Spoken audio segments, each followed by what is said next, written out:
आयनन ऊर्जा, आयनन एंथैल्पी, आई से लिखते हैं या IP से लिखते हैं। आई मतलब आयोनाइजेशन एनर्जी, आयोनाइजेशन एनर्जी या आयोनाइजेशन पोटेंशियल, विभव। ठीक है,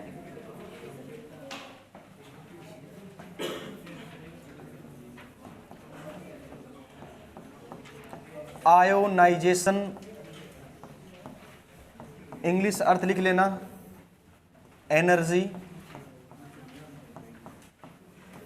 या आयोनाइजेशन पोटेंशियल।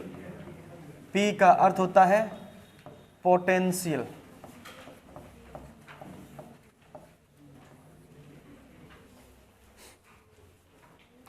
इसे ही कहा जाता है आयनन ऊर्जा, इसे कहा जाता है आयनन एंथैल्पी, इसे ही कहा जाता है आयनन विभव। आयनन विभव मोस्ट इंपॉर्टेंट है और ध्यान दो, लिख लेना।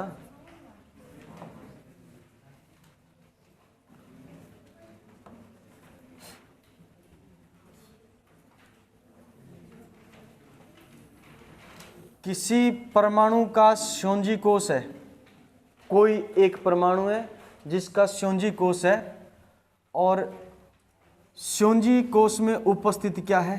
इलेक्ट्रॉन। श्योंजी कोश में उपस्थित क्या है? इलेक्ट्रॉन। इस इलेक्ट्रॉन को बाहर निकालना है श्योंजी कोश से। क्या निकालना है? बाहर निकालना है। श्योंजी कोश से बाहर निकालने के लिए हमें ऊर्जा परमाणु को देनी पड़ती है बाहर से। ठीक है, श्योंजी कोश में उपस्थित इलेक्ट्रॉन को श्योंजी कोश से बाहर निकालने के लिए दी गई ऊर्जा क्या कहलाती है? आयनन ऊर्जा कहलाती है। क्या कहलाती है? आयनन ऊर्जा कहलाती है। किसी परमाणु में उपस्थित श्योंजी कोश में इलेक्ट्रॉन को उसके श्योंजी कोश से बाहर निकालने के लिए दी गई ऊर्जा क्या कहलाएगी? आयनन ऊर्जा कहलाएगी। आयनन ऊर्जा कहलाएगी। अब बताओ, आयनन ऊर्जा परमाणु को धनायन में बदलेगी या ऋणायन में बदलेगी? धनायन में बदलेगी या ऋणायन में बदलेगी? किस में बदलेगी?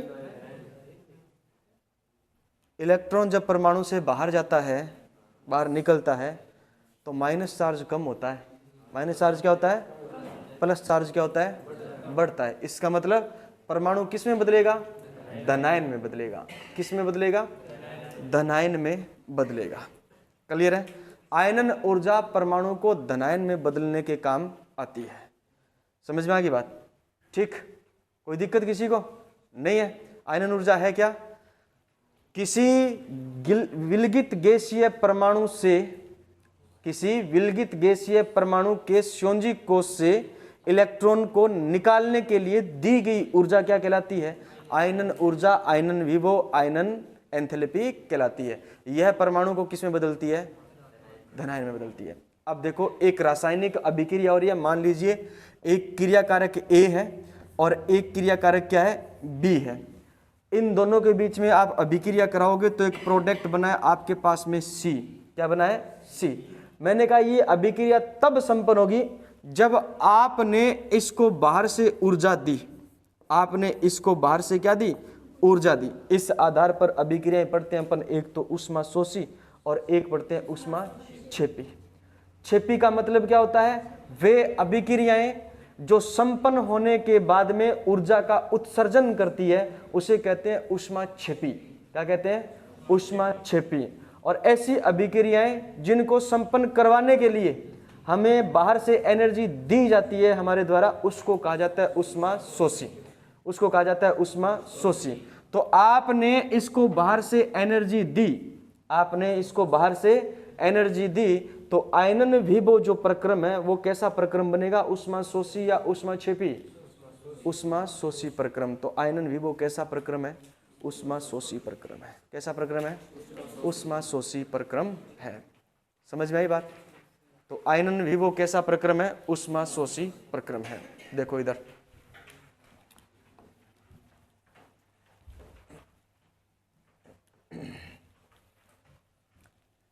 एक आपके पास में परमाणु A है और इसको जब आपने एनर्जी दी तो इसने अपनी संयोजी कोष से एक इलेक्ट्रॉन बाहर निकाल दिया, ए प्लस बन गया।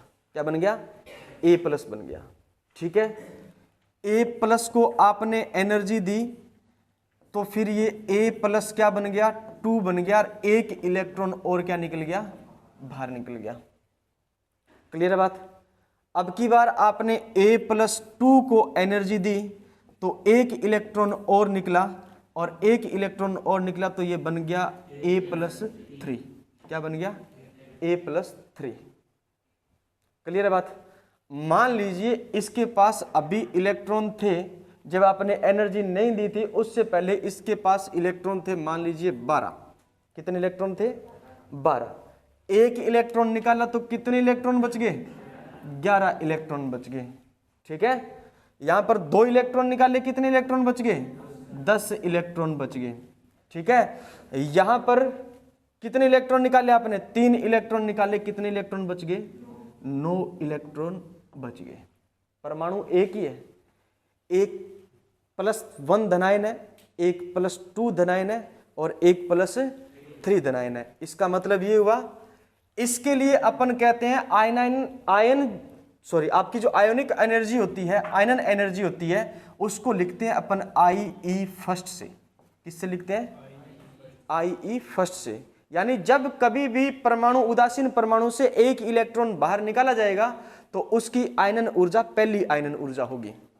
उसकी आयनन ऊर्जा क्या होगी? पहली आयनन ऊर्जा। दूसरा इलेक्ट्रॉन निकाला आपने तो आपने एनर्जी दी तो वो कहलाएगी आयनन ऊर्जा सेकंड, आयनन ऊर्जा सेकंड। और तीसरा इलेक्ट्रॉन निकाला तो वो ऊर्जा कहलाएगी आयनन ऊर्जा तीसरी, यानी थर्ड आयनन ऊर्जा। ठीक है, हमारे एग्जाम का प्रश्न है ये। एग्जाम में आपको दिया जाएगा कि निम्न में से किसकी दूसरी आयनन ऊर्जा अधिक होगी और किसकी तीसरी आयनन ऊर्जा अधिक होगी। क्लियर बात? या तो आयनन ऊर्जा का क्रम पूछा जाएगा या आपको 2 तत्व देकर के, 2 परमाणु देकर के आपसे पूछा जाएगा निम्न में से किसकी दूसरी या फिर तीसरी आयनन ऊर्जा अधिक होगी। समझ में आ गई बात? अब ध्यान दो, इसमें से इलेक्ट्रॉन निकालना इसकी तुलना में आसान है या मुश्किल है? इसमें से इलेक्ट्रॉन निकालना इसकी तुलना में आसान है या मुश्किल है? मुश्किल है? आसान है। 11 इलेक्ट्रॉन को निकाल सकते हो आप आसानी से। समझ में आ गई बात? 11 प्रोटॉन से मुक्त करा सकते हो आसानी से। एक इलेक्ट्रॉन निकल गया, 10 इलेक्ट्रॉन बच गए, 11 प्रोटॉन है। अब एनर्जी और थोड़ी क्या देनी पड़ेगी? आपको ज्यादा देनी पड़ेगी। यहां पर क्या थे? 12 प्रोटॉन थे। 12 प्रोटॉन में से आपने एक इलेक्ट्रॉन निकाला, 11 इलेक्ट्रॉन हो गए। 12 प्रोटॉन में से आपने 10 इलेक्ट्रॉन निकाला, इसका मतलब आकर्षण बल पहले से ज्यादा लग रहा है। पहले से ज्यादा लग रहा है तो इलेक्ट्रॉन को संयोजी कोष से दूर करना मुश्किल होगा, एनर्जी बाहर से और ज्यादा देनी पड़ेगी। ठीक है, 12 प्रोटॉन थे और 9 क्या है? इलेक्ट्रॉन। 12 में से 9 इलेक्ट्रॉन को आप तोड़ोगे तो एनर्जी और क्या देनी पड़ेगी? ज्यादा देनी पड़ेगी। और क्या देनी पड़ेगी? ज्यादा देनी पड़ेगी। अभी और एग्जांपल से समझेंगे। इसका अर्थ ये हुआ कि आयनन एनर्जी जो पहली होती है उससे ज्यादा होगी आयनन एनर्जी कौन सी? दूसरी। और दूसरी आयनन एनर्जी से ज्यादा होगी आयनन एनर्जी कौन सी? तीसरी। 3 क्रमांगत आयनन ऊर्जाओं में तीसरी आयनन ऊर्जा हमेशा और हमेशा क्या होती है? सर्वाधिक होती है। 3 क्रमांगत आयनन ऊर्जाओं में तीसरी आयनन ऊर्जा हमेशा और हमेशा क्या होती है? सर्वाधिक होती है। समझ गए? नहीं समझे? बोर्ड दिखाई दे रहा है क्या उधर? है? उधर बैठ जाया करो, ये मारती नहीं है, है? शानी बहुत है, हैं? देखो इधर, एल्यूमिनियम का परमाणु क्रमांक बताओ कितना होता है? एल्यूमिनियम का परमाणु क्रमांक कितना होता है? 13 होता है। एक इलेक्ट्रॉन निकालोगे तो ये बनेगा एल्यूमिनियम +1। ध्यान देना अब, ठीक है। दूसरा इलेक्ट्रॉन निकालोगे तो ये बनेगा एल्यूमिनियम +2। क्या बनेगा, एल्यूमिनियम +2। तीसरा इलेक्ट्रॉन निकालोगे तो बनेगा एल्यूमिनियम +3, एल्यूमिनियम +3। समझ में आ गई बात, यानी एल्यूमिनियम +2, एल्यूमिनियम +3। अब मुझे बताओ, इसका परमाणु क्रमांक 13 होता है, इसका भी कितना होता है, 13 होता है, इसका भी कितना होता है, 13 होता है। परमाणु क्रमांक 13, इसका मतलब प्रोटॉन की संख्या कितनी है, 13 है। प्रोटॉन की संख्या कितनी है, 13 है, और प्रोटॉन की संख्या कितनी है, 13 है। ठीक है। इलेक्ट्रॉन की संख्या कितनी है यहाँ पर, 12। इलेक्ट्रॉन की संख्या कितनी है यहाँ पर, कितनी, 11, और इलेक्ट्रॉन की संख्या कितनी है, 10। ठीक है, अब समझ आ रहा है। 13 में से एक इलेक्ट्रॉन हटाया, थोड़ी एनर्जी देनी पड़ी। 13 में से 2 इलेक्ट्रॉन हटाए, इसका मतलब आकर्षण बल इलेक्ट्रॉन और प्रोटॉन के बीच में प्रबल है इसकी तुलना में, तो आकर्षण बल को तोड़ने के लिए इसकी तुलना में एनर्जी ज्यादा देनी पड़ेगी। समझ में आ गई बात। यहां पर प्रोटॉन और इलेक्ट्रॉन के बीच में आकर्षण बल और ज्यादा है, तो आपको एनर्जी और ज्यादा देनी पड़ेगी। इसलिए तीसरी आयनन एंथैल्पी एल्यूमिनियम प्लस की क्या होती है, सबसे ज्यादा होती है। अब आपसे पूछा जाए इनमें आयनन एंथैल्पी का क्रम बताओ, इनमें आयनन एंथैल्पी का क्रम बताओ, तो आप कहोगे एल्यूमिनियम प्लस से ज्यादा होती है एल्यूमिनियम +2 की, और एल्यूमिनियम +2 से भी ज्यादा होती है एल्यूमिनियम +3 की, एल्यूमिनियम +3 की। समझ गए, कोई दिक्कत नहीं है, ठीक है।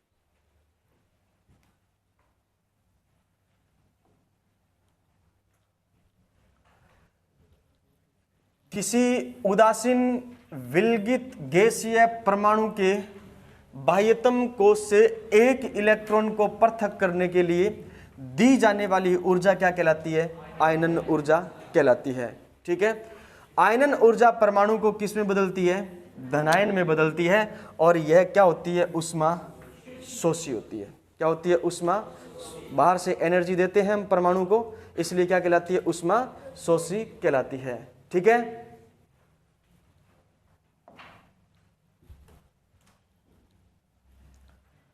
एल्यूमिनियम +1 इलेक्ट्रॉन निकला, एक पहली आयनन एंथैल्पी है, अभी मैंने आपको बताया।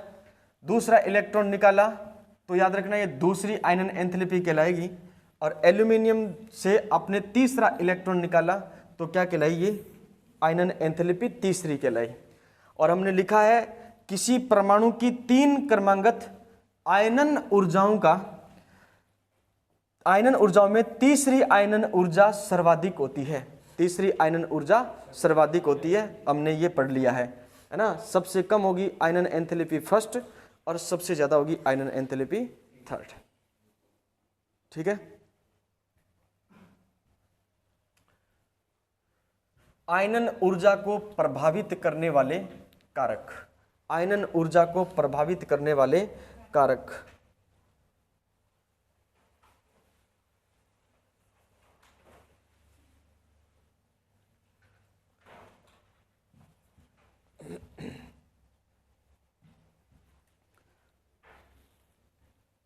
सबसे पहली बात आती है परमाणु आकार। कौन प्रभावित करता है, परमाणु आकार प्रभावित करता है। ठीक है, फिर प्रभावित करता है प्रभावी नाभिकीय आवेश, प्रभावी नाभिकीय आवेश। ठीक है, और फिर प्रभावित करता है परिरक्षण प्रभाव। कौन करता है, परिरक्षण प्रभाव। ठीक, उसके बाद में प्रभावित करता है इलेक्ट्रॉनिक विन्यास। और इलेक्ट्रॉनिक विन्यास भी कौन सा, तो आप कहोगे अर्धपूरित और पूर्णपूरित, अर्धपूरित और पूर्णपूरित, पूर्णपूरित। और एक याद रखना है भेदन क्षमता। क्या है, भेदन क्षमता। किसकी भेदन क्षमता, कक्षकों की भेदन क्षमता। तो आयनन ऊर्जा को प्रभावित करने वाले कारक कौन कौन से हैं आपके सामने लिखे। सबसे पहला है परमाणु आकार, सबसे पहला परमाणु आकार। दूसरा प्रभावी नाभिकीय आवेश। तीसरा परिरक्षण प्रभाव। चौथा इलेक्ट्रॉनिक विन्यास। कौन सा इलेक्ट्रॉनिक विन्यास? अर्धपूरित और पूर्णपूरित इलेक्ट्रॉनिक विन्यास। और फिर है भेदन क्षमता, है ना।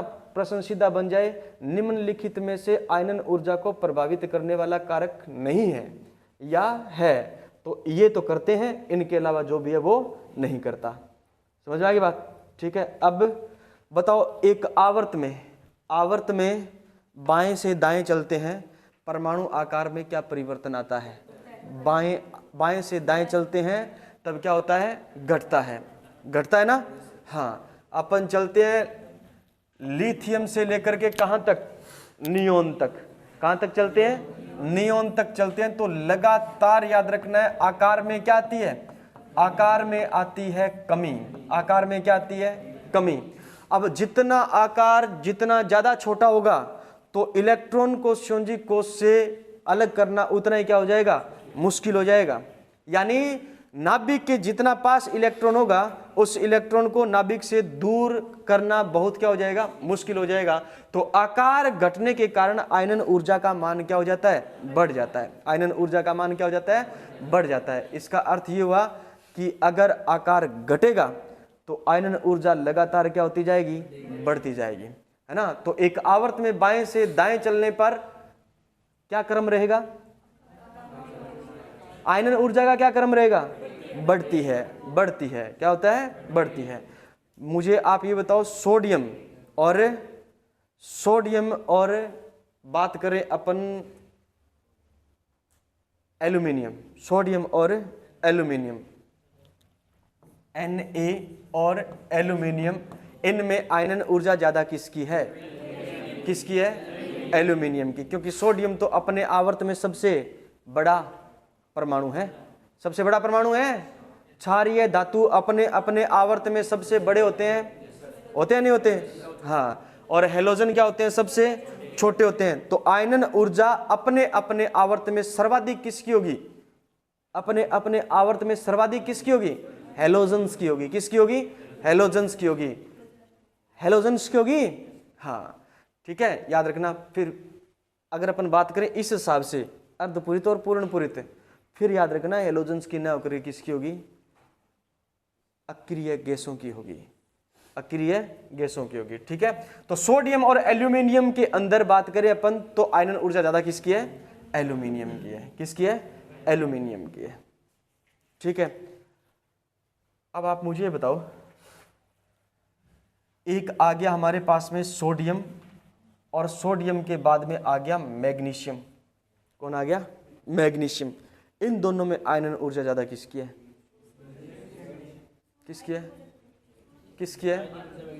मैग्नीशियम की ज्यादा है। मैग्नीशियम के बाद आता है कौन? एल्यूमिनियम। कौन आता है? एल्यूमिनियम। मैग्नीशियम और एल्यूमिनियम में ज्यादा किसकी है? अब एल्यूमिनियम की नहीं है। अब देखो हमारे पास में क्या है? भेदन क्षमता और अर्धपूरित और पूर्णपूरित इलेक्ट्रॉनिक विन्यास। ठीक है। एल्यूमिनियम का इलेक्ट्रॉन जो है वो नाभिक से क्या होता है? दूर होता है। क्या होता है? दूर होता है। समझ में आई बात? और मैग्नीशियम का इलेक्ट्रॉनिक विन्यास होता है NS2, यानी S उपकोष पूरा भरा हुआ है, पूर्णपूरित है ये। और इसकी भेदन क्षमता क्या होती है? ज्यादा होती है। भेदन क्षमता क्या होती है? ज्यादा होती है। इसलिए नाभिक के ज्यादा नजदीक होने के कारण आप मैग्नीशियम से इलेक्ट्रॉन आसानी से नहीं हटा सकते। ठीक है, पढ़ेंगे आगे, अपन पढ़ेंगे। तो पहली बात तो आप मुझे ये बताओ कि प्रभावित करने वाला जब नाम आ जाए तो आप कहोगे सर परमाणु आकार प्रभावित करता है, प्रभावी नाभिकीय आवेश प्रभावित करता है, परिरक्षण प्रभाव प्रभावित करता है, इलेक्ट्रॉनिक विन्यास अर्धपूरित और पूर्णपूरित इलेक्ट्रॉनिक विन्यास क्या करते हैं? प्रभावित करते हैं। और भेदन क्षमता भी क्या करती है? प्रभावित करती है। ठीक है। अब देखते हैं अपन, परमाणु आकार जो होता है वो आयनन ऊर्जा के व्युत्क्रमानुपाती होता है।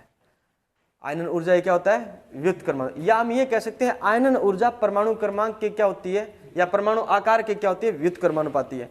परमाणु का आकार बढ़ता है तो हम कहते हैं आयनन ऊर्जा का मान क्या हो जाता है? कम हो जाता है। मतलब जितना ज्यादा बड़ा परमाणु होगा उससे संयोजी कोष से इलेक्ट्रॉन हटाने में उतनी कम क्या देनी पड़ेगी, एनर्जी देनी पड़ेगी। और जितना छोटा क्या होगा परमाणु का आकार होगा, उसकी आयनन ऊर्जा उतनी ज्यादा क्या होगी, अधिक होगी। छोटे परमाणु के संयोजी कोष से इलेक्ट्रॉन हटाना क्या हो जाएगा, मुश्किल हो जाएगा। आवर्त में बाएं से दाएं चलते हैं तो आकार घटने के कारण आयनन ऊर्जा का मान क्या हो जाता है, बढ़ जाता है। आवर्त में बाएं से दाएं चलते हैं तो आकार घटने के कारण आयनन ऊर्जा का मान क्या हो जाता है, बढ़ जाता है। वर्ग में ऊपर से नीचे आते हैं तो आयनन ऊर्जा का मान क्या होता है, कम, क्योंकि आकार क्या होता है, बढ़ता है। आकार क्या होता है, बढ़ता है। बात करें अपन लिथियम, लिथियम के बाद में आता है सोडियम, सोडियम के बाद में आता है पोटेशियम, पोटेशियम के बाद में आता है रुबिडियम, रुबिडियम के बाद आता है सीजियम। ठीक है ना। अगर अपन बात करें आकार, तो आकार का क्रम रहेगा ये, आकार का क्रम रहेगा ये, यानी सीजियम पहले वर्ग में सबसे बड़ा क्या है, तत्व है। आकार सबसे बड़ा होगा, आकार सबसे बड़ा होगा तो मैं ये कहूंगा सीजियम की आयनन एंथैल्पी सबसे क्या होगी, कम। आयनन एंथैल्पी सबसे क्या होगी, कम। सीजियम से ज्यादा है रुबिडियम की, रुबिडियम से ज्यादा है पोटेशियम की, पोटेशियम से ज्यादा है सोडियम की, और सोडियम से भी ज्यादा है किसकी, लिथियम की। सोडियम से ज्यादा है किसकी, लिथियम की। ये आकार का क्रम है और इसका जस्ट उल्टा है आयनन ऊर्जा का क्रम।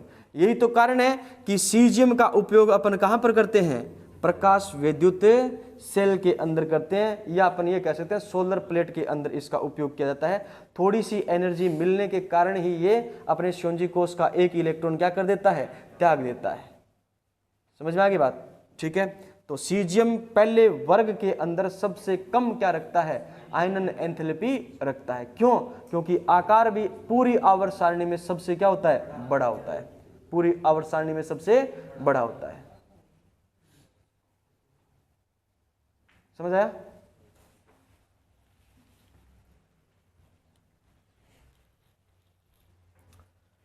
न्यूनतम आयनन ऊर्जा किसकी है, सीजियम की है। उपयोग प्रकाश विद्युत सेल बनाने में इसका क्या करते हैं अपन, उपयोग करते हैं। ठीक है। प्रभावी नाभिकीय आवेश, प्रभावी नाभिकीय आवेश आकार को कैसे प्रभावित करता है, प्रभावी नाभिकीय आवेश आकार को कैसे प्रभावित करता है। प्रभावी नाभिकीय आवेश बढ़ेगा तो आकार घटेगा, आकार क्या होगा, और आकार घटेगा तो आयनन ऊर्जा बढ़ेगी, आयनन ऊर्जा। इसका मतलब प्रभावी नाभिकीय आवेश और आयनन ऊर्जा दोनों एक दूसरे के क्या हो गए, समानुपाती हो गए। प्रभावी नाभिकीय आवेश के बढ़ने के कारण आकार घट जाता है, जितना आकार घटेगा आयनन ऊर्जा का मान उतना ही क्या हो जाएगा, बढ़ जाएगा। इसका मतलब प्रभावी नाभिकीय आवेश और आयनन ऊर्जा दोनों एक दूसरे के क्या है, समानुपाती है। क्लियर है बात, ठीक है ना। तो जेड इफेक्टिव के बढ़ने के कारण आयनन ऊर्जा का मान भी क्या होता है, बढ़ता है। जेड इफेक्टिव के बढ़ने के कारण आयनन ऊर्जा का मान भी क्या होता है, बढ़ता है। ठीक है। परिरक्षण प्रभाव, परिरक्षण प्रभाव अगर ज्यादा लगता है तो परमाणु का आकार क्या होता है, ज्यादा होता है।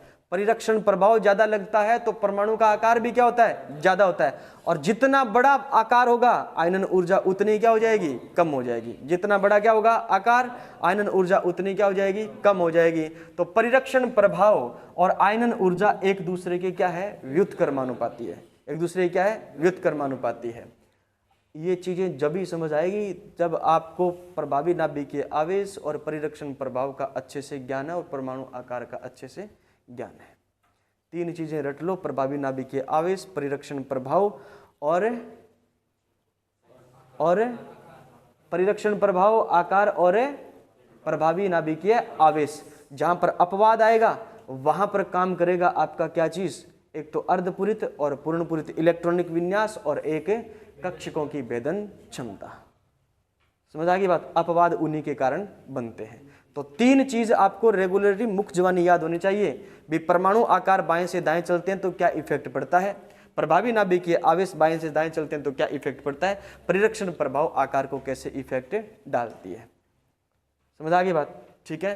तो परिरक्षण प्रभाव, परिरक्षण प्रभाव क्या होता है पता है। परिरक्षण प्रभाव आंतरिक कोष के इलेक्ट्रॉन बाह्यतम कोष के इलेक्ट्रॉन पर प्रतिकर्षण प्रभाव डालते हैं, जिसको ये अपन क्या कहते हैं, परिरक्षण प्रभाव कहते हैं। ये रेगुलर आने का फायदा है? मेरी तरफ मत देखो, इनकी तरफ देखो, इन्होंने याद कैसे किया है। कल मैं सुनूंगा दोनों से, नहीं सुनना?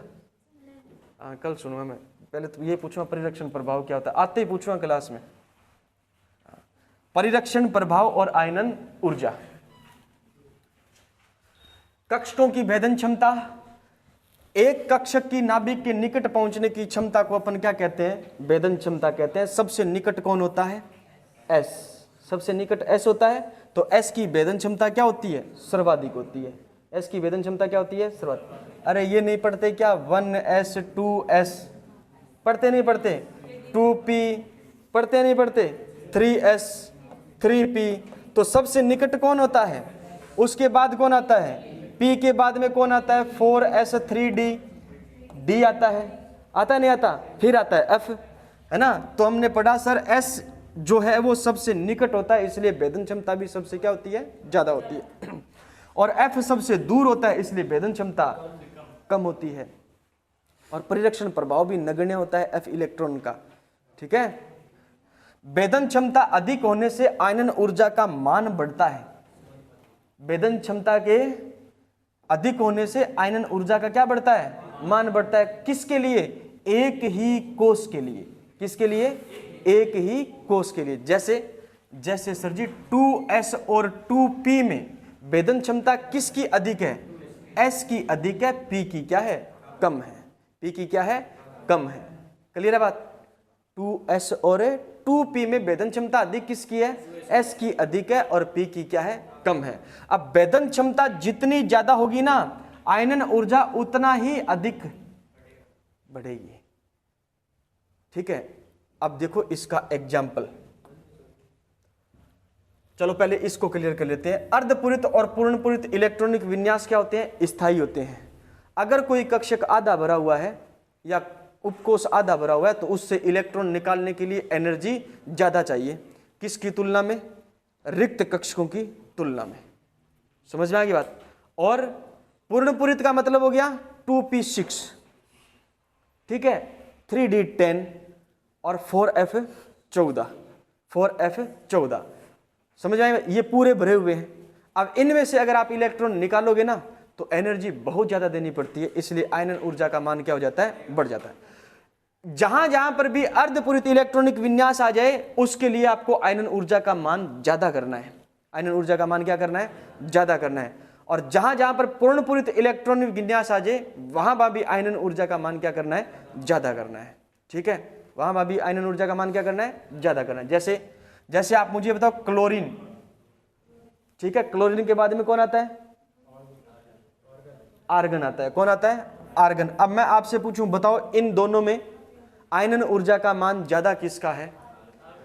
वैसे भी ज्यादा होगा। बाएं से दाएं चलने पर आकार क्या होता है? घटता है, तो आयनन ऊर्जा क्या होती है? बढ़ती है।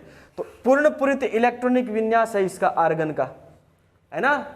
आर्गन का पूर्णपूरित इलेक्ट्रॉनिक विन्यास है, तो आर्गन और क्लोरीन में आर्गन की आयनन ऊर्जा क्या होती है? ज्यादा होती है। अब बात करते हैं अपन नाइट्रोजन। नाइट्रोजन के बाद कौन आता है? ऑक्सीजन। नाइट्रोजन के बाद कौन आता है? ऑक्सीजन। अब ऑक्सीजन का इलेक्ट्रॉनिक विन्यास निकालो, नाइट्रोजन का इलेक्ट्रॉनिक विन्यास निकालो। नाइट्रोजन कौन से वर्ग का सदस्य है? 15वें वर्ग का सदस्य है। और ऑक्सीजन कौन से वर्ग का सदस्य है? 16वें वर्ग का सदस्य है ना, है ना। नाइट्रोजन ऑक्सीजन, नाइट्रोजन के जस्ट बाद कौन आता है? ऑक्सीजन आता है। बाएं से दाएं चलते हैं तब, बाएं से दाएं चलते हैं तब आयनन ऊर्जा क्या होती है? बढ़ती है। आयनन ऊर्जा क्या होती है? बढ़ती है। तो नाइट्रोजन की आयनन ऊर्जा ऑक्सीजन से कम होती है। नाइट्रोजन की आयनन ऊर्जा ऑक्सीजन से क्या होती है? कम होती है। क्लियर है बात? लेकिन नाइट्रोजन का इलेक्ट्रॉनिक विन्यास निकालो, मैंने इसीलिए बोला, और ऑक्सीजन का इलेक्ट्रॉनिक विन्यास निकालो। इसका कितना होगा? 2P, ये 2P3 है, ये है 2P3 और ये क्या है? 2P4। बताओ P अर्धपूरित है या नहीं? अर्धपूरित है ये। इसलिए याद रखना, नाइट्रोजन की प्रथम आयनन एंथैल्पी ऑक्सीजन की प्रथम आयनन एंथैल्पी से क्या होती है? ज्यादा होती है।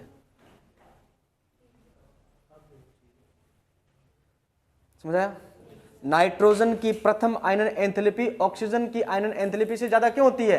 क्योंकि नाइट्रोजन अर्धपूरित इलेक्ट्रॉनिक विन्यास रखता है और ऑक्सीजन नहीं रखता, इसलिए ऑक्सीजन की प्रथम आयनन एंथैल्पी कम हो जाती है और नाइट्रोजन की क्या हो जाती है, ज्यादा होती है। जबकि होना क्या चाहिए था, होना तो अपन आवर्त में बाएं से दाएं चलते हैं तो ऑक्सीजन की ज्यादा होनी चाहिए थी और नाइट्रोजन की क्या होनी चाहिए थी, कम होनी चाहिए थी। समझ आ गई है? 1s2 और 2s2 की बात करें तो 1s की भेदन क्षमता 2s की तुलना में ज्यादा है, इसलिए सोडियम की क्या होती है, अब सॉरी अपन बात करते हैं 1s2 और 2s की। जैसे सोडियम है, सोडियम, मैग्नीशियम और बात करें अपन एल्यूमिनियम, इसकी बात करते हैं, इधर से इधर चलते हैं तो क्रम आना चाहिए ये आयनन ऊर्जा का, ठीक है, आना चाहिए ना।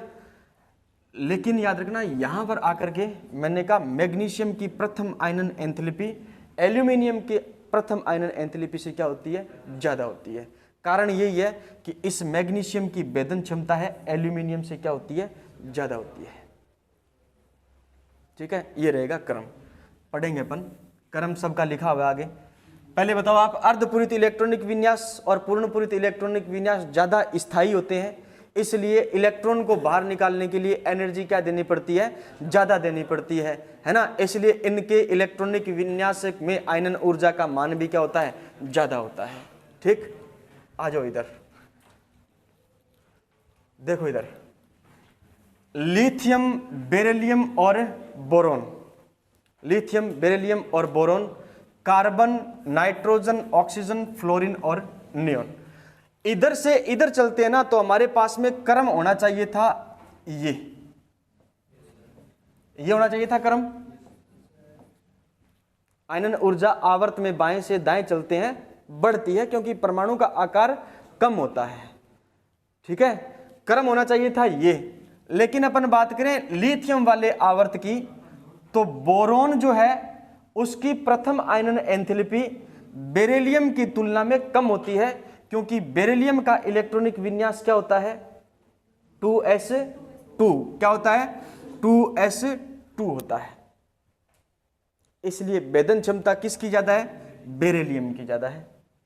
ठीक है, ये क्यों है तो आप कहोगे सर ये होता है 2p3 और ये क्या होता है 2p4, यानी ये है अर्धपूरित इलेक्ट्रॉनिक विन्यास। ये क्या है, अर्धपूरित इलेक्ट्रॉनिक विन्यास।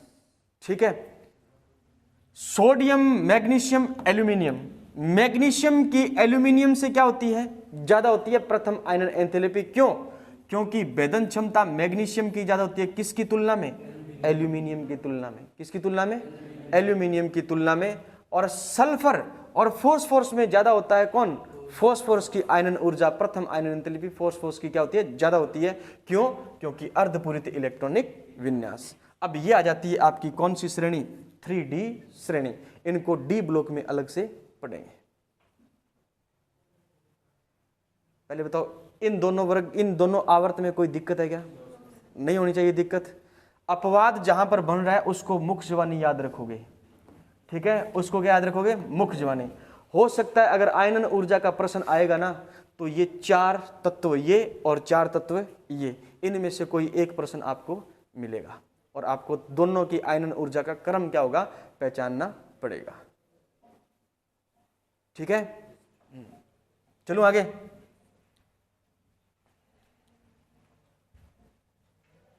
अक्रिय गैसों की आयनन ऊर्जा सर्वाधिक होती है, कारण पूर्णपूरित इलेक्ट्रॉनिक विन्यास। पूर्णपूरित इलेक्ट्रॉनिक विन्यास, पहले आवर्त में सर्वाधिक आयनन ऊर्जा किसकी है, पहले आवर्त में सर्वाधिक है, पहले आवर्त में, आवर्त की बात कर रहा हूं, हीलियम की सर्वाधिक होती है, किसकी सर्वाधिक होती है, दूसरे आवर्त में सर्वाधिक कौन किसकी होती है, नियोन की, तीसरे आवर्त में आर्गन की, चौथे आवर्त में, पांचवें आवर्त में Xe जिनोन, छठे आवर्त में रेडोन और सातवें आवर्त में ओजी।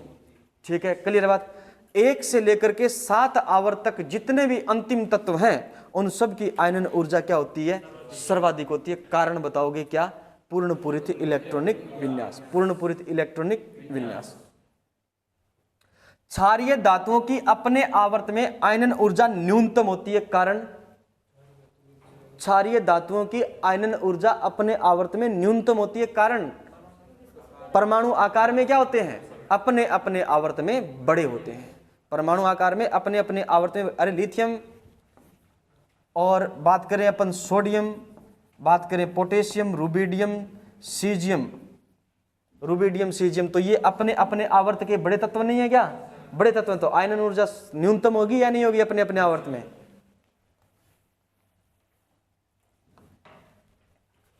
बेरिलियम की प्रथम आयनन ऊर्जा बोरोन से अधिक होती है, हमने पढ़ा है अभी।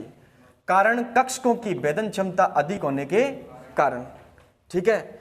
बेरिलियम का इलेक्ट्रॉनिक विन्यास 2s2 होता है, बोरोन का इलेक्ट्रॉनिक विन्यास 2s2 2p1 होता है। ये p में चला गया और ये कहां पर रह गया? s में चला गया। तो नाभिक के ज्यादा नजदीक कौन? s। नाभिक के ज्यादा नजदीक कौन? s। इसलिए भेदन क्षमता अधिक होने के कारण नाभिक से इलेक्ट्रॉन की दूरी कम है, और इलेक्ट्रॉन की दूरी कम है तो इलेक्ट्रॉन को बाहर निकालने के लिए एनर्जी ज्यादा देनी पड़ेगी, आयनन ऊर्जा का मान क्या होगा? बढ़ेगा, ठीक है।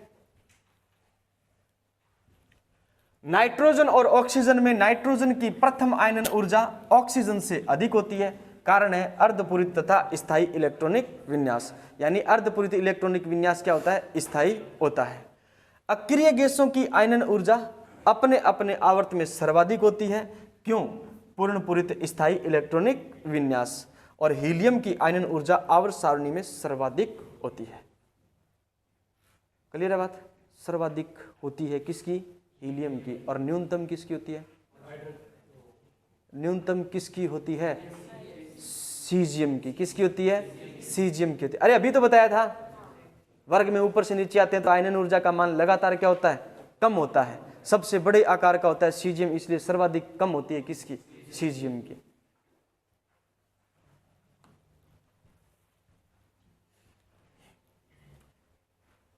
आयनन ऊर्जा का क्रम है lithium, beryllium, boron, carbon, nitrogen, oxygen और नाइट्रोजन, फ्लोरीन और नियोन। ये क्रम लिखा है मैंने, समझ आया कैसे लिखा? लिथियम, बेरिलियम, बोरोन, ठीक है। हमने कहा बेरिलियम की बोरोन से प्रथम आयनन ऊर्जा क्या होती है? ज्यादा होती है। तो इसलिए हमने बोरोन को कहां लिख दिया? पहले लिख दिया, और बेरिलियम को कहां लिख दिया? बाद में लिख दिया। दोनों बेरिलियम है, ठीक है। बेरिलियम को कहां लिख दिया? पहले, और बोरोन को कहां लिख दिया? बाद में लिख दिया। अब इधर से इधर चलेंगे तो लिथियम की ज्यादा है किससे? सॉरी, बेरिलियम की ज्यादा है लिथियम से, और बेरिलियम की कम होगी किससे? बोरोन से। बन गया क्रम, ठीक है। आगे चलते हैं, कौन? कार्बन आ जाएगा, ठीक है। कार्बन के बाद में कौन आ जाएगा? नाइट्रोजन आता है, और फिर आता है ऑक्सीजन। हमने कहा नाइट्रोजन का अर्धपूरित इलेक्ट्रॉनिक विन्यास होता है। तो नाइट्रोजन की प्रथम आयनन एंथैल्पी ज्यादा होती है किससे? ऑक्सीजन से। तो ऑक्सीजन पहले आ जाएगा।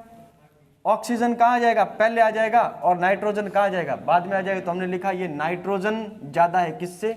ऑक्सीजन से, ठीक है। उसके बाद में आता है फ्लोरीन, और उसके बाद में आता है नियोन। ये पहले आवर्त में बाएं से दाएं चलते हैं, तब आयनन ऊर्जा का क्या है? बढ़ता क्रम।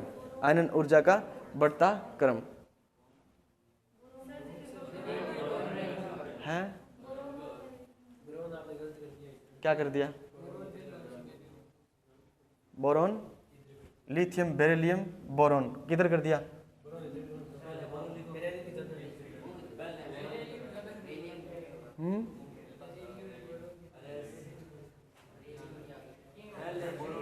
हाँ, लिथियम, बेरिलियम और बोरोन।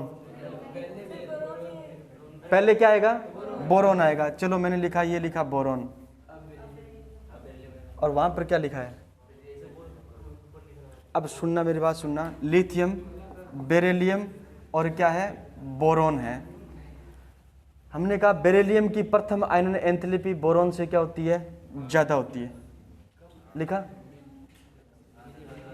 है? बेरिलियम की ज्यादा होती है, बोरोन की क्या होती है? कम होती है। बेरिलियम की ज्यादा होती है, बोरोन की कम होती है, ठीक है। बोरोन की ज्यादा और बेरिलियम की कम। ये अब सही है, पक्की बात है। ये लिथियम, बेरिलियम, लिथियम से बेरिलियम की ज्यादा और बोरोन से बेरिलियम की ज्यादा, ठीक है।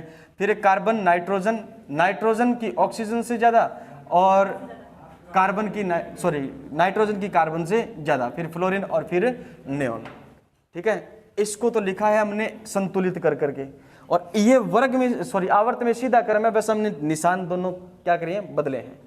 ठीक है, इस प्रकार भी आप दिखा सकते हो और इस प्रकार भी दिखा सकते हो।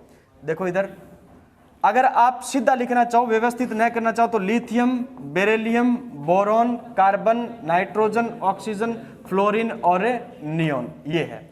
हमें सबसे पता है ये कि नियोन की तो सर्वाधिक होती है। अब अपवाद कहां पर आ रहा है? अपवाद आ रहा है नाइट्रोजन ऑक्सीजन का और बेरिलियम और बोरॉन का। बेरिलियम जो है वो होता है वेदन क्षमता ज्यादा, किसकी तुलना में? तो अब आप मुझे बताओ, बोरॉन की तो क्या हो जाएगी आयनन ऊर्जा कम और बेरिलियम की क्या हो जाएगी ज्यादा। तो क्या ये सही है? सही है। अब इधर से इधर जाते हैं तो आयनन ऊर्जा का मान क्या हो जाता है? बढ़ता है। इधर से इधर जाते हैं आयनन ऊर्जा का मान क्या होता है? बढ़ता है। तो बढ़ेगा तो ऐसे ही। क्लियर है बात? ठीक है। नाइट्रोजन और ऑक्सीजन में आयनन ऊर्जा ज्यादा किसकी? नाइट्रोजन की। अब इधर से इधर जाएंगे तब किसकी?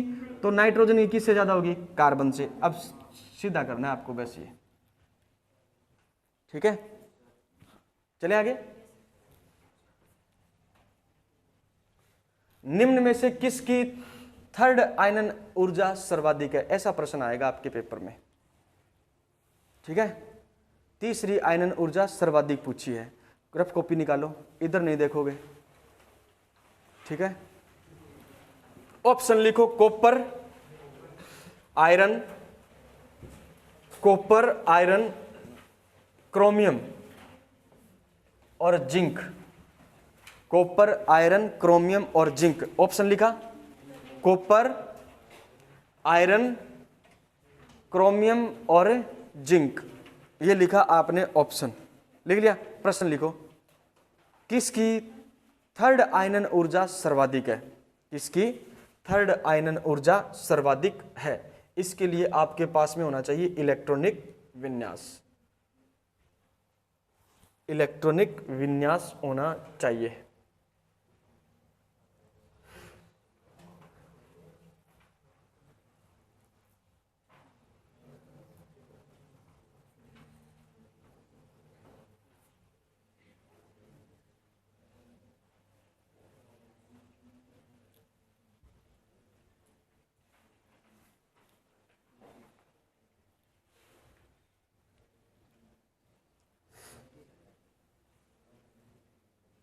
इलेक्ट्रॉनिक विन्यास निकाल लो ना सारे, तब बता देना, फिर मैं समझा दूंगा।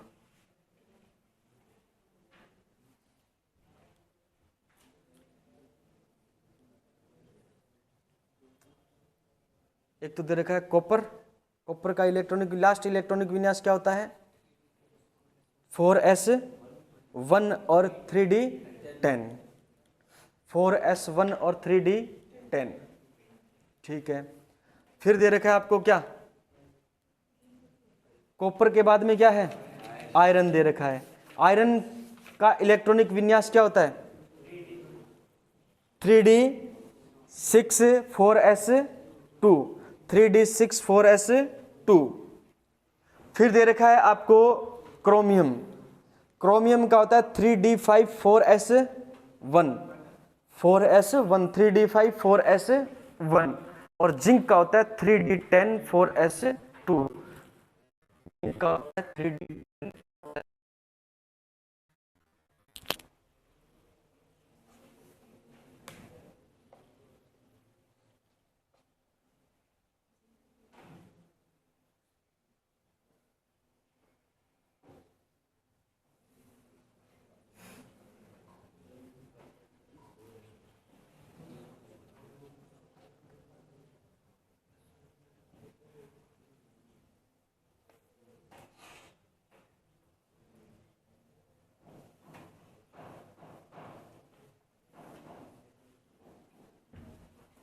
चले, देखो इधर देखो, सबसे पहले दिया गया आपको कॉपर। क्या दिया गया है? कॉपर दिया गया। कॉपर का इलेक्ट्रॉनिक विन्यास होता है 3d10। क्या होता है? 3d10। 10 और क्या होता है 4s1, ये होता है। पहले इलेक्ट्रॉन 4s वाला जाएगा, बाहर निकालोगे ना इलेक्ट्रॉन, इलेक्ट्रॉन को ऊर्जा देकर के बाहर निकालना है, तो पहला इलेक्ट्रॉन बाहर जाएगा। ये इलेक्ट्रॉन जब बाहर निकलेगा तो इसको कहेंगे अपन आयनिक एनर्जी, कौन सी कहेंगे, फर्स्ट। कौन सी कहेंगे, फर्स्ट। अब दूसरा इलेक्ट्रॉन निकालोगे तो किस में से जाएगा, डी तो पूरा भरा है, डी तो पूरा भरा है, यानी दूसरी आयनिक एनर्जी का ही मान क्या हो गया, ज्यादा हो गया। समझ में आया, किस किस को समझ नहीं आया ऊपर हाथ करो। पहला इलेक्ट्रॉन आसानी से निकल जाएगा क्योंकि एस हाफ फील्ड है, पूरा आसानी से निकल जाएगा, ठीक है। इसके बाद में डी को देखो पूर्ण पूरित है। अब पूर्ण पूरित है तो इसमें से दूसरा इलेक्ट्रॉन निकालोगे तो दूसरी आयनन ऊर्जा होगी, तीसरा निकालोगे तो तीसरी आयनन ऊर्जा होगी। अगर डी 10 में से एक इलेक्ट्रॉन को बाहर निकालोगे आप, तो ये तो पूर्ण पूरित है, तो ज्यादा एनर्जी देनी पड़ेगी या नहीं देनी पड़ेगी, इसलिए इसकी दूसरी आयनन ऊर्जा का ही मान क्या हो गया, ज्यादा हो गया। दूसरी आयनन ऊर्जा का मान ही क्या हो गया, ज्यादा हो गया। किसमें, कॉपर में। और हमसे पूछा है तीसरी आयनन ऊर्जा का मान सर्वाधिक किस में होगा, तो इसकी तो दूसरी आयनन ऊर्जा का मान सर्वाधिक हो गया। फिर दिया गया हमें कौन, आयरन, Fe, आयरन। आयरन का इलेक्ट्रॉनिक विन्यास होता है 3d6 और 4s2, 3d6 और 4s2। ये क्या होता है, जिंक, सॉरी आपका आयरन है। 3d6 और 4s2 आयरन कितने नंबर पर आता है, 26 नंबर पर। ध्यान देना, S के अंदर 2 इलेक्ट्रॉन है, S के अंदर कितने इलेक्ट्रॉन है, 2 इलेक्ट्रॉन है, दोनों फुल फील्ड है, दोनों क्या है, फुल फील्ड है ना। 4s पूरा भरा हुआ है और ये अर्धपूरित है, एक ज्यादा ही है, एक क्या है, ज्यादा ही है, ज्यादा ही है ना। अब यहां से दोनों इलेक्ट्रॉन जब बाहर निकालोगे आप, तो ये तो फुल फिल हो गया, तो पहली आयनन एनर्जी का मान क्या हो गया, ज्यादा हो गया। पहली आयनन एनर्जी का मान क्या हो गया, ज्यादा हो गया। तो ये इसका दूसरी आयनन एनर्जी का मान ज्यादा है, इसका पहली आयनन एनर्जी का मान क्या है, ज्यादा है। और तीसरा है हमारे पास में क्रोमियम। तीसरा क्या है, क्रोमियम जो है उसका इलेक्ट्रॉनिक विन्यास होता है क्या, 3d5 और 4s1। इसकी दूसरी आयनन ऊर्जा का मान क्या है, ज्यादा है ना। पहली तो आसानी से इलेक्ट्रॉन निकाल देगा, लेकिन दूसरा तो अर्धपूरित है, अर्धपूरित में से इलेक्ट्रॉन निकालेगा तो एनर्जी ज्यादा देनी पड़ेगी, इसलिए दूसरी आयनन एनर्जी का मान क्या है, ज्यादा है।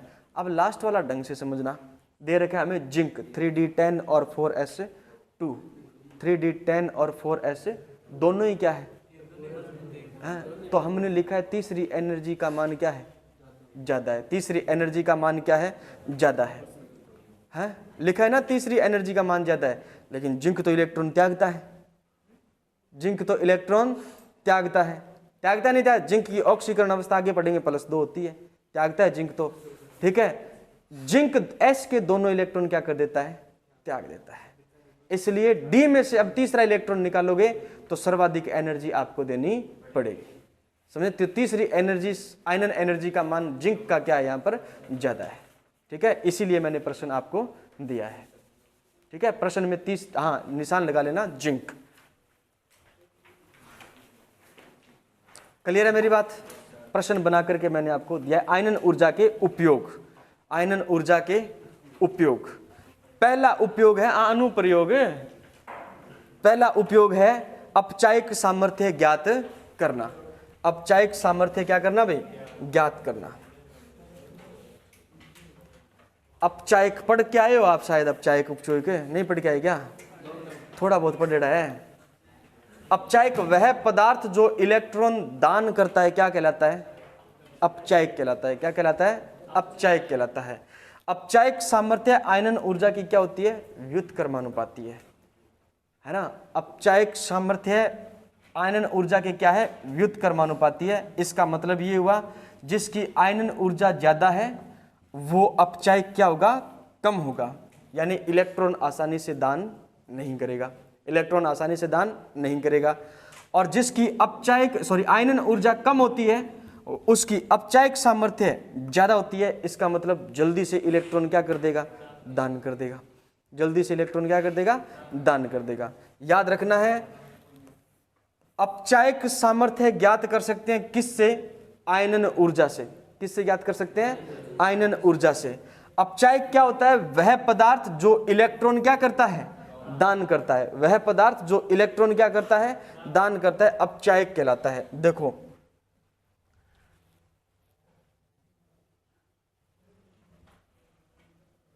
कम आयनन ऊर्जा वाले धातुओं की अपचायक सामर्थ्य उच्च होती है। कम आयनन ऊर्जा वाले धातुओं की अपचायक सामर्थ्य उच्च होती है। लिथियम से सीजियम की तरफ जाओगे, अपचायक सामर्थ्यता बढ़ेगी, अपचायक सामर्थ्यता बढ़ेगी। इसका मतलब पहले वर्ग के अंदर सबसे अच्छा अपचायक कौन होता है? लेकिन सीजियम होता नहीं है, अपवाद आता है। लिथियम सबसे ज्यादा क्या होता है? अपचायक होता है। समझ में आ गई बात? लिथियम का आकार क्या होता है? सबसे वर्ग में सबसे छोटा होता है, तो इलेक्ट्रॉन मुश्किल से त्यागना चाहिए, लेकिन ये काम करता है जब इसको जल के अंदर डालते हैं तब असंगत व्यवहार दिखाता है पहले वर्ग के अंदर। ठीक है, जहां जहां अपवाद आता है वहां वहां आपको याद रखना पड़ेगा। लिथियम पहले वर्ग के अंदर अपन जाते हैं कहां से? लिथियम से लेकर के लिथियम के बाद में आता है सोडियम, सोडियम के बाद में पोटेशियम, रुबिडियम और क्या आता है? सीजियम। हमने कहा कम आयनन ऊर्जा वाले धातुओं की अपचायक सामर्थ्य उच्च होती है, तो सबसे कम आयनन ऊर्जा पहले वर्ग में किसकी है? सीजियम की है। सबसे कम किसकी है? सीजियम के। तो हम ये कहेंगे कि सीजियम सबसे प्रबल अपचायक होगा, सीजियम सबसे प्रबल अपचायक होगा। लेकिन होता कौन है? लिथियम। कौन होता है? लिथियम होता है। लिथियम सबसे क्या होता है? प्रबल अपचायक होता है। ठीक है, बाकी क्रम सेम रहेगा। सोडियम सबसे कम अपचायक, पोटेशियम उससे ज्यादा, फिर आता है रुबिडियम, रुबिडियम के बाद में सीजियम और सीजियम के लास्ट में आएगा लिथियम। ठीक है, वर्ग में ऊपर से नीचे जाते हैं तो आकार बढ़ता है, आयनन ऊर्जा घटती है, अपचायक सामर्थ्यता बढ़ती है, अपचायक सामर्थ्यता बढ़ती है। अपचायक सामर्थ्यता का क्रम सोडियम सबसे कम, पोटेशियम की ज्यादा, रुबिडियम की इससे ज्यादा, सीजियम की और भी ज्यादा, और सबसे ज्यादा कौन है? हाँ, लिथियम प्रबल अपचायक होता है पहले वर्ग में। प्रश्न यही पूछेगा, क्रम नहीं पूछेगा आपको प्रबलता का। समझ आएगी बात? पर सबसे पूछेगा आपको 4 धातु देगा, सोडियम, पोटेशियम, रुबिडियम और लिथियम। ठीक है, या फिर रुबिडियम न देकर के क्या देगा? सीजियम। हमने पढ़ा है कि वर्ग में ऊपर से नीचे आते हैं तो अपचायक सामर्थ्यता क्या होती है? बढ़ती है। अपचायक सामर्थ्यता क्या होती है? बढ़ती है। तो अपन टिक करके आएंगे किसको? सीजियम को। लेकिन ऑप्शन में वहां क्या होगा? लिथियम भी होगा। ऑप्शन में वहां क्या होगा? लिथियम भी होगा। तो याद रखना, लिथियम की अपचायक सामर्थ्यता क्या होती है? ज्यादा होती है पहले वर्ग के अंदर। ठीक है, धात्विक प्रकृति ज्ञात कर सकते हैं, धात्विक प्रकृति ज्ञात कर सकते हैं। धातु, अच्छे धातु कौन होते हैं? वो जो इलेक्ट्रॉन आसानी से क्या कर दे? त्याग दे। इलेक्ट्रॉन आसानी से क्या कर दे? त्याग दे। वो क्या कहलाते हैं? अच्छे धातु कहलाते हैं। ठीक है, और धातुओं की प्रवृत्ति इलेक्ट्रॉन त्यागने की होती है। ठीक है, अगर मैं ये कहूं कि आवर्त में बाएं से दाएं जाने पर आकार घटता है, तो हम ये कह सकते हैं कि धात्विक प्रकृति भी घटती है, क्योंकि जितना आकार छोटा होगा इलेक्ट्रॉन त्यागने में उतनी क्या होगी? मुश्किल होगी। आयनन ऊर्जा का मान बढ़ाना पड़ेगा, है ना? तो आयनन ऊर्जा जितनी ज्यादा कम होगी वो धातु उतना ही क्या होगा? अच्छा होगा। वो धातु उतना ही क्या होगा? अच्छा होगा। ठीक है ना?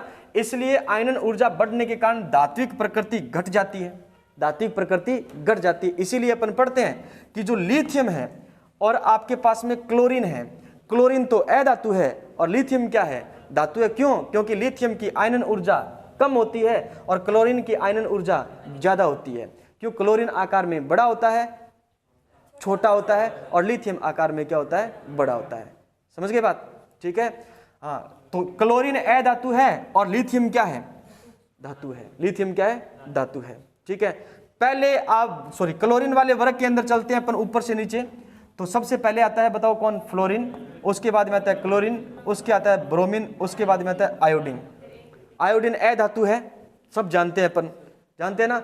लेकिन वर्ग में ऊपर से नीचे जाते हैं तो धात्विक प्रकृति क्या होती है? बढ़ती है। धात्विक प्रवृत्ति क्या होती है? बढ़ती है। क्यों बढ़ती है? क्योंकि आकार बढ़ता है। आकार बढ़ने के कारण आयनन ऊर्जा कम हो जाती है, इलेक्ट्रॉन आसानी से बाहर निकल जाते हैं। तो फिर अपन ऊपर से नीचे चलते हैं तो आयोडीन धात्विक प्रकृति के गुण रखता है। आयोडीन धात्विक प्रकृति के। तो आपसे पूछा जाएगा हेलोजन के अंदर, ये फेमस प्रश्न है, हेलोजन के अंदर धात्विक प्रकृति निम्न में से कौन प्रदर्शित करेगा? आयोडीन प्रदर्शित करेगा। कौन प्रदर्शित करेगा? आयोडीन प्रदर्शित करेगा। क्लियर बात? हेलोजन के अंदर धात्विक गुण धर्म किस में पाए जा सकते हैं? आयोडीन के अंदर पाए जा सकते हैं, जबकि अधातु है, हम पढ़ते हैं। क्लियर है? हाँ, तो आवर्त में बाएं से दाएं चलने पर आकार घटता है, इसलिए आयनन ऊर्जा बढ़ने के कारण धात्विक प्रकृति घट जाती है। धात्विक प्रकृति याद रखना आयनन ऊर्जा की क्या होती है? व्युत्क्रमानुपाती है। जिनके पास आयनन ऊर्जा अधिक होती है उनमें धात्विक प्रकृति कम पाई जाती है, और जिनके पास आयनन ऊर्जा कम होती है उनके पास धात्विक प्रकृति ज्यादा पाई जाती है। इसलिए एस ब्लॉक में सभी धातु है, डी ब्लॉक में सभी क्या है? धातु है। ठीक है, इनकी आयनन ऊर्जा क्या होती है? कम होती है। क्या होती है? कम होती है। वर्ग में ऊपर से नीचे जाने पर आकार बढ़ता है, इसलिए आयनन ऊर्जा कम होने के कारण धात्विक प्रकृति क्या होती है? बढ़ती है। ठीक, lithium, sodium, potassium, rubidium, caesium धात्विक प्रकृति का वर्ग में क्या है? क्रम है। सीजियम पहले वर्ग में सबसे अच्छा धातु है। सीजियम पहले वर्ग में सबसे अच्छा धातु है। क्यों? क्योंकि आयनन ऊर्जा सबसे क्या है? कम है। ठीक है, fluorine, chlorine, bromine, iodine, halogen में आयोडीन का आकार बड़ा होने के कारण अन्य हेलोजन की अपेक्षा धात्विक गुण प्रदर्शित करेगा। धात्विक गुण क्या करेगा? प्रदर्शित करेगा। ठीक है ना? फ्लोरीन, क्लोरीन, ब्रोमीन और आयोडीन कौन सा वर्ग है? वर्ग नंबर 17 हेलोजन। हेलोजन वर्ग के अंदर आयोडीन अधिक बड़ा होने के कारण धात्विक गुण क्या करेगा? प्रदर्शित करेगा।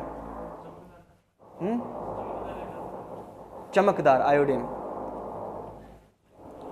ऑक्सीकरण अवस्थाओं का स्थायित्व बता सकते हैं। ऑक्सीकरण अवस्थाओं का क्या बता सकते हैं? स्थायित्व बता सकते हैं। हमारे काम की चीज है नहीं, फिर भी पढ़ लेते हैं अपन। आयनन जा सकते, जिसको जाना है वो जा सकते। मुझे तो क्लास लेट मिली है, मैं तो मेरे टाइम के हिसाब से पढ़ाऊंगा। ठीक है, आयनन ऊर्जा 2 और आयनन ऊर्जा फर्स्ट, आयनन ऊर्जा 2 और आयनन ऊर्जा फर्स्ट का अंतर यदि 16 इलेक्ट्रॉन वोल्ट से ज्यादा है, आयनन ऊर्जा 2 और आयनन ऊर्जा फर्स्ट का अंतर अगर 16 इलेक्ट्रॉन वोल्ट से ज्यादा है तो निम्न ऑक्सीकरण अवस्था क्या होती है? स्थायी होती है। निम्न ऑक्सीकरण अवस्था क्या होती है? स्थायी। निम्न का मतलब जो कम होगी वो स्थायी होगी। जैसे सोडियम +2 और सोडियम +1, पेपर में प्रश्न आ जाए सोडियम +2 नहीं बनता, सोडियम प्लस बन सकता है। कारण क्या है? कारण क्या है? सोडियम +2 नहीं बनता जबकि सोडियम +1 बनता है। कारण क्या है?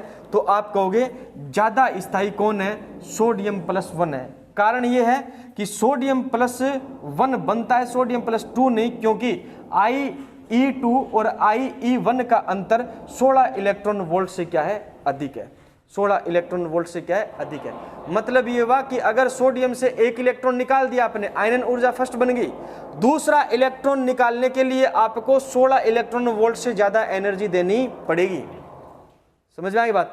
पहला इलेक्ट्रॉन निकाला आपने, आसानी से निकल गया, सोडियम प्लस बन गया।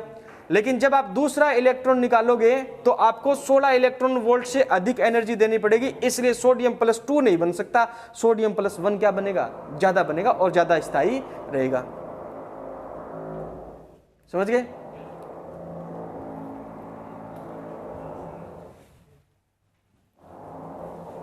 IE2 और IE1 का अंतर 11 इलेक्ट्रॉन वोल्ट से कम है।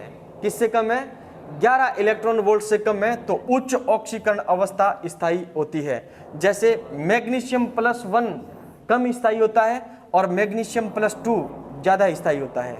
इसलिए याद रखना है MgCl नहीं बनता, क्या बनता है? MgCl2 बनता है। क्लियर बात? क्यों? क्यों? यहां पर मैग्नीशियम +2 में है, मैग्नीशियम +2 में है, इसलिए MgCl नहीं बनता, क्या बनता है? MgCl2 बनता है। ठीक है, कारण यही है कि अगर आपने मैग्नीशियम से पहला इलेक्ट्रॉन निकाला और दूसरा इलेक्ट्रॉन निकाल रहे हो तो दोनों के बीच का जो अंतर है वो 11 इलेक्ट्रॉन वोल्ट से क्या है? कम है। 11 इलेक्ट्रॉन वोल्ट से क्या है? कम है। तो याद रखना है उस प्रकार में जो उच्च ऑक्सीकरण अवस्था है वो ज्यादा क्या होती है, स्थायी होती है। ठीक है, क्योंकि IE2 व IE1 का अंतर 11 इलेक्ट्रॉन वोल्ट से क्या है, कम है। अगर IE2 व IE1 का अंतर 11 इलेक्ट्रॉन वोल्ट व 16 इलेक्ट्रॉन के बीच में है तो +1 और +2 ऑक्सीकरण अवस्था दोनों क्या होती है, स्थायी होती है। जैसे कि कॉपर प्लस और कॉपर +2, कॉपर +1 भी बनाता है और कॉपर +2 भी बनाता है। ठीक है, ये डी ब्लॉक के तत्वों का महत्वपूर्ण गुणधर्म है, इसलिए डी ब्लॉक के तत्वों में अपन स्पेशल केस पढ़ते हैं, परिवर्तनशील ऑक्सीकरण अवस्थाएं। ठीक है, वो वहां पढ़ेंगे डी ब्लॉक के अंदर। ठीक है, परिवर्तनशील ऑक्सीकरण अवस्था क्यों दर्शाते हैं डी ब्लॉक, क्योंकि पहला इलेक्ट्रॉन, दूसरा इलेक्ट्रॉन, तीसरा इलेक्ट्रॉन ये निकालने के लिए जो इलेक्ट्रॉन वोल्ट में आयनन ऊर्जा का जो अंतर है वो उपयुक्त होता है उस हिसाब से। समझ में आ गई बात। ठीक है, तो ये अब मैं आपसे पूछूं, बताओ कि मैग्नीशियम +1 बनता है, नहीं बनता, जबकि मैग्नीशियम +2 बनता है, कारण क्या है? यानी दोनों इलेक्ट्रॉन निकालने के बीच का जो इलेक्ट्रॉन वोल्ट में एनर्जी का अंतर है वो 11 इलेक्ट्रॉन वोल्ट से क्या है, कम है। ठीक है, सोडियम +1 नहीं बनता, सोडियम +1 बनता है जबकि सोडियम +2 नहीं बनता। क्यों? क्योंकि IE2 और IE1 का अंतर जो है वो 16 इलेक्ट्रॉन वोल्ट से क्या है, कम है, अधिक है, क्या है, ज्यादा है।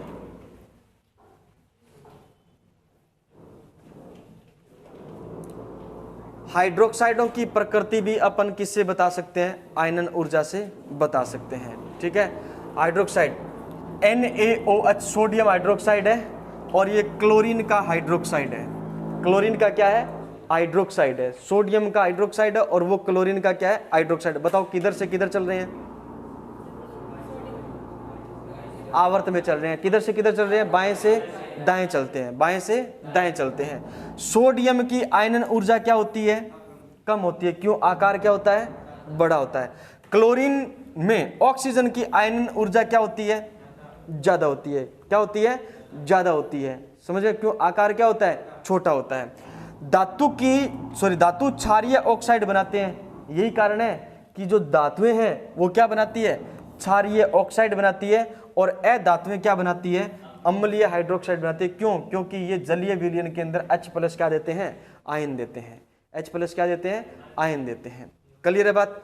ठीक है, धातु के हाइड्रोक्साइड कौन सी प्रकृति के होते हैं, क्षारीय प्रकृति। कौन से प्रकृति के होते हैं, हाइड्रोक्साइड क्षारीय प्रकृति के होते हैं, जबकि अधातुओं के हाइड्रोक्साइड कौन सी प्रकृति के होते हैं, अम्लीय प्रकृति के होते हैं। इंपॉर्टेंट प्रश्न है, एग्जाम का प्रश्न है। ठीक है, धातुओं के और हाइड्रोक्साइड कौन सी प्रकृति के होते हैं, क्षारीय प्रकृति के, जबकि अधातुओं के हाइड्रोक्साइड कौन सी प्रकृति के होते हैं, अम्लीय प्रकृति के होते हैं। आवर्त में बाएं से दाएं चलने पर हाइड्रोक्साइड की अम्लीय प्रकृति बढ़ती है, अम्लीय प्रकृति बढ़ती है। बाएं से दाएं चलते हैं तो हाइड्रोक्साइडों की अम्लीय प्रकृति का मान क्या होता है, बढ़ता है।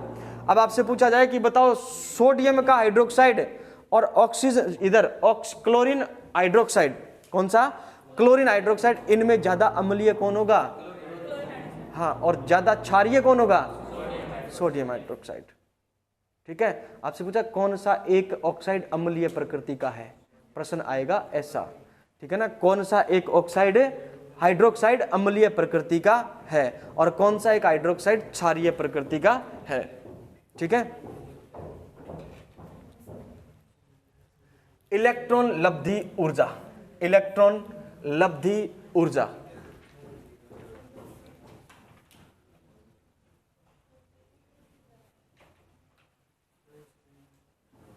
ठीक है, अभी क्लास है क्या आपकी, कौन सी, 3 बजे इंग्लिश की, आपकी 3 बजे इंग्लिश की, और यहाँ पर और कोई क्लास है क्या अभी आपकी, नहीं है? चलें फिर पढ़ लें, नहीं पढ़ना है, कोई ना, बोर हो गए, कल तो चैप्टर ही खत्म करना है मुझे, हो गया।